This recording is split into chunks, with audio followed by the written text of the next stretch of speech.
Hi hello నమస్తే welcome back to our channel. మనలో చాలామందికి భయం అనేది ఉంటుంది.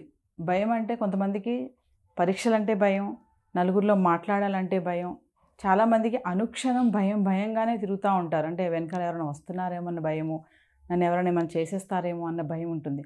మరి అసలు ఈ భయం అనేది అసలు అపోహ లేకపోతే ఇది నిజమేనా? ఈ భయం వల్ల కలిగే నష్టాలు ఎలా ఉంటాయి? ఒకవేళ భయం మంచిదైతే మనం దాన్ని ఎందుకు తీసుకోలేకపోతున్నాము? ఇవన్నీ తెలియచేయడానికి ఫ్యామిలీ కౌన్సిలర్ రజనీ రమ గారు మనతో పాటు ఉన్నారు. మేడంతో మాట్లాడదాం. నమస్తే మ్యామ్. నమస్తే నవీన. మ్యామ్, ఫియర్, మరి భయం చాలామందికి భయం అనేది వెంటాడుతూ ఉంటుంది. కొంతమంది దాన్ని తీసుకుంటారు, కొంతమంది దానికి అడిక్ట్ అయిపోతూ ఉంటారు. అసలు మరి భయం వల్ల కలిగే నష్టాలు ఏంటి? ఒకవేళ నిజంగా అది సహజమైనది అయితే మనం దాన్ని ఎందుకు తీసుకోలేకపోతున్నాము?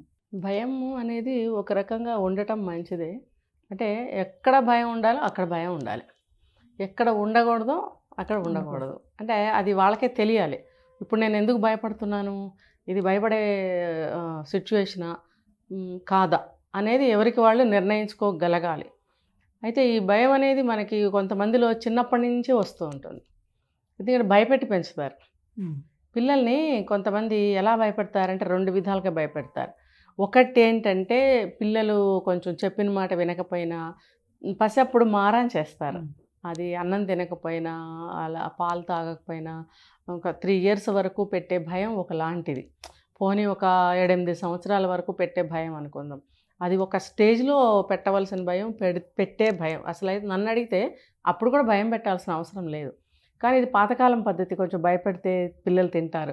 పోలీసు వస్తున్నాడు తిను, లేకపోతే బూచోడు వస్తున్నాడు, లేకపోతే పిల్లి వస్తుంది పిల్లికి వేసేస్తాను, కుక్క వస్తుంది కుక్కగా పెట్టేస్తాను, కాకమ్మ వస్తుంది నువ్వు ముందు తింటావా కాకమ్మ ఉంది, అట్లా అట్లా అది ఒక రకమైన బ్లాక్మెయిల్.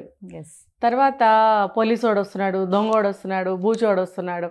ఇవి భయాల కిందకు వస్తాయి. అదేమో బ్లాక్మెయిల్ కిందకు వస్తుంది.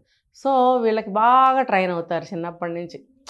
అంటే రేపు పెద్ద అయిన తర్వాత వీళ్ళకి అవన్నీ బాగా ఉంటాయి లోపల. ప్రతి ఒక్కరిని బ్లాక్మెయిల్ చేయడము, నువ్వు అది ఇస్తే నేను ఇది చేస్తాను, లేకపోతే నేను చెప్పేస్తాను, ఇలా బ్లాక్మెయిల్ చేస్తుంటారు, లేదా భయపెడుతూ ఉంటారు. వాళ్ళు ఎలా అయితే చిన్నప్పుడు నుంచి భయపడుతూ పెరిగారో ఆ భయాన్ని ఇంకోళ్ళ మీద రుద్దుతూ ఉంటారు, భయపెడుతూ ఉంటారు. అలా కూడా తయారవడానికి ఛాన్స్ ఉంది. అట్ ద సేమ్ టైం ఏంటంటే వాళ్ళు భయస్థులుగా కూడా పెరుగుతారు.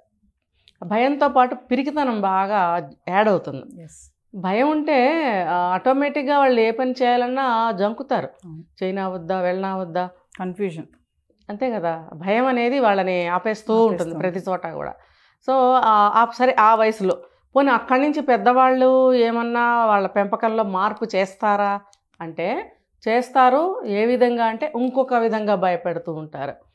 ఫర్ ఎగ్జాంపుల్ కొన్ని చోట్ల అంటే సిటీస్లో అంత చెప్పలేను నేను. సిటీస్లో ఒక పెంపకం ఇంకొక రకంగా ఉంటుంది. డిసిప్లిన్తో కూడిందే కానీ, లేకపోతే టెన్షన్తో కూడిందే కానీ, బిజీ కానీ ఇలా ఉంటుంది పెంపకం. ఊర్ల సైడ్ వెళ్తే పెంపకం ఎలా ఉంటుందంటే చాలా నాటుగా భయంకరంగా ఉంటుంది. కోపం వస్తే ఏం చేస్తారు, పొయ్యిలో కట్టె తీసి ఇక్కడ వెనక పక్క పెడతారు. సెన్సిటివ్ ప్లేస్లో వాత ఏంటట, లైఫ్ అంతా గుర్తుండాలట. ఏమని, అబ్బో మా అమ్మ నన్ను ఇంత వాత పెట్టింది అని గుర్తుండాలా, లేకపోతే ఇంత భయపెట్టి పెంచడం వల్ల మేము ఎంత బాగుపడ్డామని అని అనుకుంటున్నారు ఇప్పుడు కొంతమంది. అలా వాతలు పెట్టించుకున్న వాళ్ళు ఇప్పుడు పెద్దవాళ్ళు అయ్యి ఆ మాట చెప్తున్నారు. అంటే ఆ పరంగా వాళ్ళ మీద ఒక గౌరవం, ఒక భయం ఉంటుంది.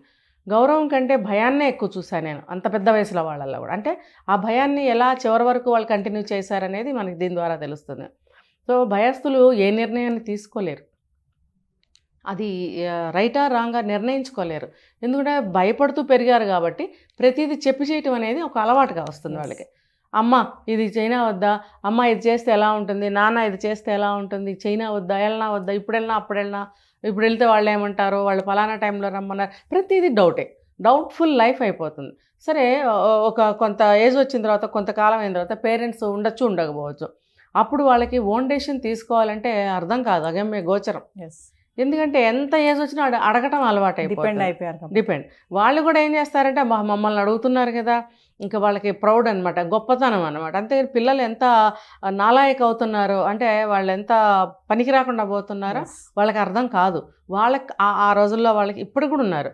వాళ్ళకి ఏంటంటే మమ్మల్ని గౌరవించడం మాకు కావాలి, మా మాట వినటం కావాలి. ఇంత పెద్దవాళ్ళని తల్లిదండ్రుల మాట వింటున్నారు, వినాలి వినాలి అని అంటారు. ఏ సమయంలో వినాలి, ఎక్కడ వినాలి? కుటుంబపరంగా కుటుంబానికి సంబంధించినంత వరకు, సాంప్రదాయాలు, ఆచారాలు సంబంధించినంత వరకు తల్లిదండ్రులను అడిగి చేయండి. ఏ రోజులకు ఆ రోజే కొత్త విషయాలు కావచ్చు సాంప్రదాయాలు, ఆచారాలు అనేవి. సో పెద్దవాళ్ళని అడిగి మీ ఇంట ఏ ఆచారం ఉంది, మీరు ఇలా చేసుంటారు కదా, ఇలా చేస్తే ఎలా ఉంటుంది అని అలాంటివి అడగండి, నో ప్రాబ్లం. కానీ వేసే ప్రతి అడుగు, భార్యతో మాట్లాడే మాట, భార్యతో తినే తిండి, లేకపోతే తను ఆఫీస్లో తీసుకునే నిర్ణయాలు కానీ ఏదైనా సరే, తనకి పుట్టిన పిల్లల విషయంలో కానీ ప్రతిదీ అడగటం వల్ల ఏమవుతుందంటే కొంత లాభం ఉంటే ఉండొచ్చు, కానీ జనరేషన్కి అవి మ్యాచ్ అవ్వవు, సింక్ అవ్వవు. సింక్ అవ్వనప్పుడు రిజల్ట్లో కొంచెం ఫెయిల్యూర్ రావచ్చు.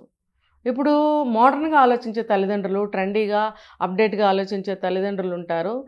ఇప్పుడు పాత జనరేషన్లో వాళ్ళైనా కూడా ఈ జనరేషన్కి సంబంధించిన నాలెడ్జ్ గెయిన్ చేస్తూ ఉండేవాళ్ళు ఉంటారు, అప్డేట్స్లో ఉండేవాళ్ళు ఉంటారు. వాళ్ళు చెప్పగలుగుతారు.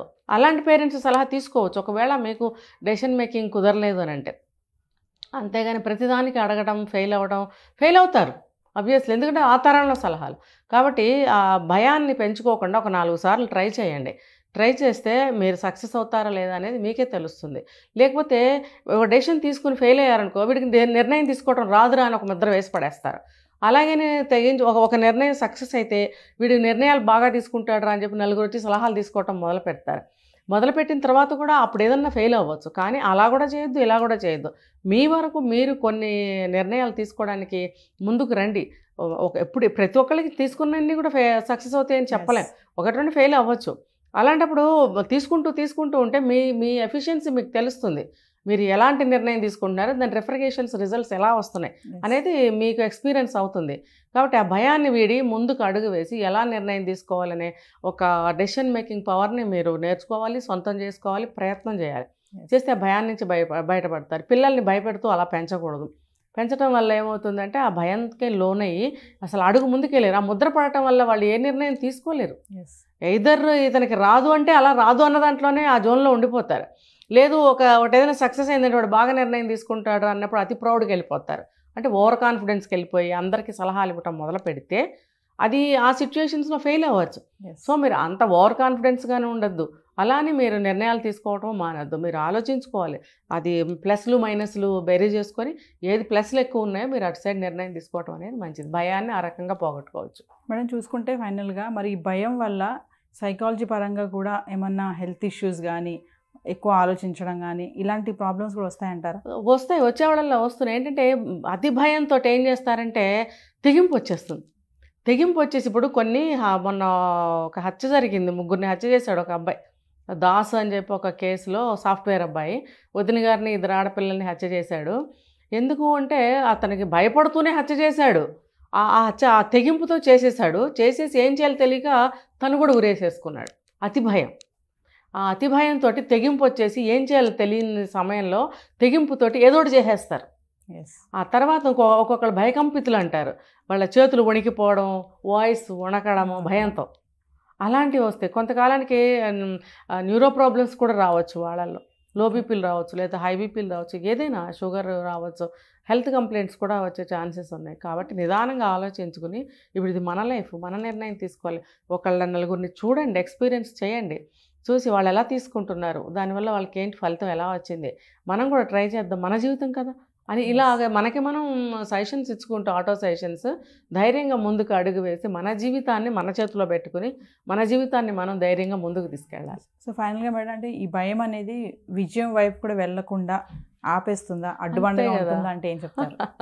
భయపడేవాడు ఎందులో ఏం చేయగలడు చెప్పండి, అది అందులోనే మనకి సమాధానం ఉంది. భయంతో ఏమీ సాధించలేము. భయం ఉండాల్సిందే ఎప్పుడు. కొన్ని సందర్భాల్లో ఒక తప్పు చేసినప్పుడు భయం ఉండాలి. మన పెద్ద బాస్ దగ్గర వర్క్ చేసేటప్పుడు ఆయన నిర్ణయాన్ని మనం ఎదిరిస్తున్నాము అని అనుకున్నప్పుడు, లేకపోతే ఇంట్లో పెద్దవాళ్ళు మంచి చెప్తున్నప్పుడు కూడా మనం ఎదిరిస్తున్నప్పుడు, ఇలాంటి సమయాల్లో కొన్ని సందర్భాల్లో భయపడాల్సిందే. మిగతా సందర్భాల్లో అవసరం లేనప్పుడు భయపడాల్సిన అవసరం లేదు. ధైర్య సాహసే లక్ష్మి అన్నారు. ధైర్యంతో ముందుకెళ్ళాలి. ఇప్పుడు అష్టలక్ష్ములను కోల్పోయిన మహారాజు ధైర్యలక్ష్మిని పట్టుకున్నాడంట గట్టిగా. అది పట్టుకుని మళ్ళీ కోల్పోయిన సామ్రాజ్యాలన్నీ తిరిగి పొంది మళ్ళీ రాజు అయ్యాడు. Thank you ma'am.